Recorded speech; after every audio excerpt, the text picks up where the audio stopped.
لله رب العالمين والصلاة والسلام على سيد الأنبياء والمرسلين أما بعد فأعوذ بالله من الشيطان الرجيم بسم الله الرحمن الرحيم الصلاة والسلام عليك يا رسول الله وعلى آلك وصحابك يا حبيب الله الصلاة والسلام عليك يا نبي الله وعلى آلك وصحابك يا نور الله نويت سنة الاعتكاف۔ نبی کریم رؤوف الرحیم صلی اللہ تعالی علیہ وآلہ وسلم کا فرمان عالی شان ہے، جس کا مفہوم ہے جس نے مجھ پر صبح و شام 10 مرتبہ درود پاک پڑھا اسے قیامت کے دن میری شفاعت ملے گی۔ اللہ تعالیٰ میں کریم آقا صلی اللہ علیہ وسلم پر کثرت کے ساتھ درود پاک پڑھنے کی توفیق عطا فرمائے۔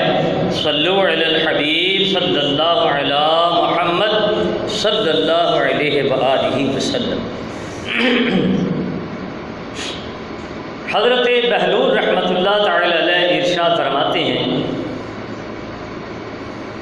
میں ایک بار بصرہ کی سڑک پر جا رہا تھا، رستے میں چند لڑکے اخروٹ کے ساتھ کھیل رہے تھے اور ان کے قریب ایک چھوٹا سا بچہ رو رہا تھا۔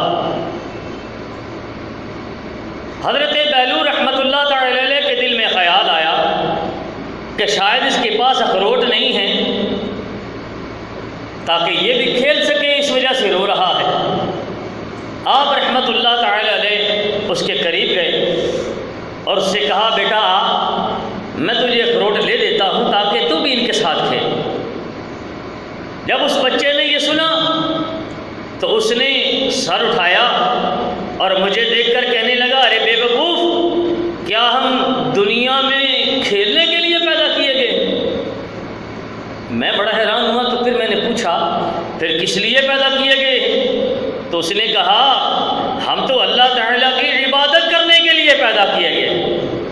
قرآن پاک میں اللہ تبارک و تعالیٰ ارشاد فرماتا ہے، وَمَا خَلَقْتُ الْجِنَّ وَالْإِنسَ إِلَّا لِيَعْبُدُونَ، جس کا ترجمہ اور مفہوم کچھ یوں ہے کہ ہم نے جنوں اور انسانوں کو صرف اور صرف اپنی عبادت کے لیے پیدا کیا، اور تم کہتے ہو کہ آؤ تمہیں اخروٹ لے دوں تاکہ تم بھی ان کے ساتھ کھیلو۔ میں نے کہا، بیٹا تو مجھے بڑا عقل مند معلوم ہوتا ہے، مجھے کچھ نصیحت کر۔ تو وہ کہنے لگا، قرآن پاک میں اللہ تعالیٰ سورہ مومنون جس کا ترجمہ مفہوم کچھ یوں ہے، کیا تمہارا یہ گمان ہے کہ ہم نے تم کو یوں ہی بیکار پیدا کیا ہے اور یہ کہ تم ہمارے پاس لوٹائے نہیں جاؤ گے؟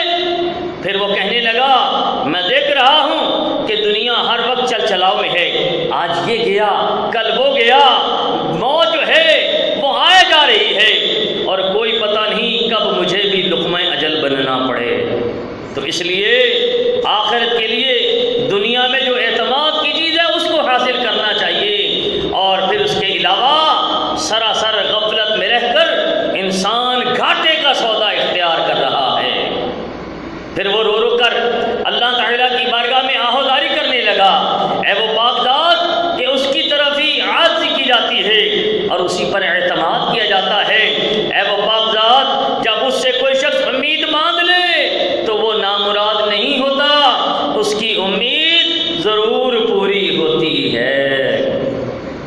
اس بچے نے یوں رو رو کر اللہ تعالیٰ کی بارگاہ میں عرض کرنا شروع کر دیا، یہاں تک کہ وہ روتے روتے غش کھا کر گر پڑا اور گرتے ہی وہ بے ہوش ہو گیا۔ حضرت بہلول رحمۃ اللہ تعالی علیہ نے اسے اٹھایا، اپنی گود میں اس کا سر رکھا، اس کے سر کو صاف کیا اور کچھ دیر کے بعد اس بچے کو ہوش آئی۔ حضرت بہلول رحمۃ اللہ تعالی علیہ نے فرمایا، بیٹا تو بہت چھوٹا ہے، تمہارے نامہ اعمال میں تو گناہ ہے ہی نہیں، تو پھر اتنا اللہ تعالیٰ کے خوف سے کیوں رو رہا ہے؟ وہ کہنے لگا، میں اپنی ماں کو دیکھتا ہوں، میری ماں جب چولہے میں آگ جلاتی ہے، بڑی لکڑیاں ڈالتی ہے، ان کو آگ جلانے کی کوشش کرتی ہے، آگ نہیں پڑتی، تو میری ماں چھوٹی لکڑیاں ڈالتی ہے، چھوٹی لکڑیوں کو آگ جلدی لگ جاتی ہے، اس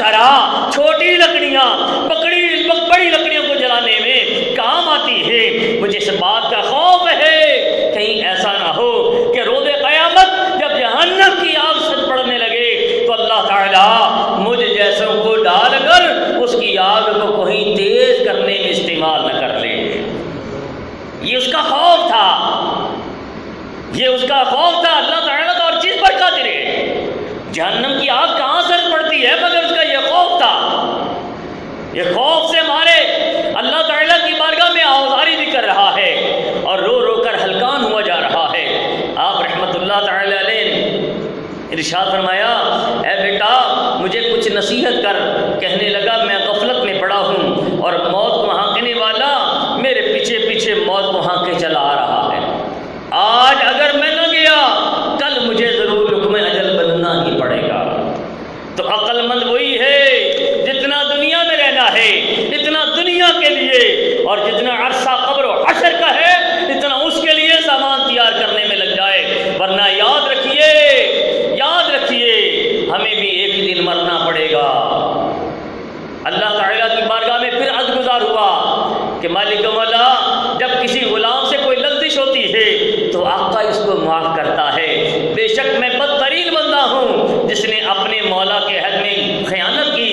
اے وہ پاک ذات جو خود اکیلی ہے، وحدہ لا شریک ہے، ایسے کمزور پر رحم کر جو بالکل بے تنہا رہ گیا ہے۔ حضرت بہلول رحمۃ اللہ تعالی علیہ اس کی نصیحت سن کر زار و قطار رونے لگ گئے، اور روتے روتے آپ رحمۃ اللہ تعالی علیہ بھی غش کھا کر گر پڑے اور بے ہوش ہو گئے۔ جب کافی دیر کے بعد ہوش آیا، دیکھا وہ بچہ نظر نہ آ رہا تھا۔ آپ رحمۃ اللہ تعالی علیہ نے قریبی لڑکے جو کھیل رہے تھے ان سے پوچھا، یہ بچہ جو میرے پاس کھڑا تھا یہ کون تھا؟ انہوں نے کہا یہ امام عالی مقام امام حسین رضی اللہ تعالیٰ عنہ کی اولاد میں سے تھا۔ تو آپ رحمۃ اللہ تعالی علیہ نے ارشاد فرمایا، تبھی تو میں محسوس کر رہا تھا کہ یہ شاخ کسی پھلدار درخت کی ہی ہو سکتی ہے۔ میرے پیارے پیارے محترم اسلامی بھائیوں، زندگی کتنی ہے کسی کو کوئی پتہ نہیں، کب اسے لقمہ اجل بننا پڑے کسی کو کوئی پتہ نہیں۔ انسان کو پیدا کیا گیا تو ڈیٹ معلوم ہو گئی، مگر ایکسپائری ڈیٹ کیا ہے کسی کو بتایا نہیں گیا۔ اللہ تبارک و تعالیٰ نے بتایا نہیں کب انسان ایکسپائر ہو جائے۔ دنیا کے سائنسدان، دنیا کی چیزیں بنانے والے اس پر مینوفیکچرنگ ڈیٹ بھی لگا دیتے ہیں اور اس کی ایکسپائری ڈیٹ بھی لکھ دیتے ہیں، مگر میرے محترم اسلامی بھائیوں اللہ تعالیٰ نے ہمیں پیدا تو فرما دیا مگر ہماری ایکسپائری ڈیٹ کیا ہے ہمیں بتایا نہیں گیا۔ کب لقمہ اجل بننا پڑے کوئی پتہ نہیں۔ تو اس لیے عقل مندی کا تقاضا یہ ہے کہ ہمیں ہر وقت اپنی موت کے لیے تیاری میں لگے رہنا چاہیے۔ حضرت میمون بن مہران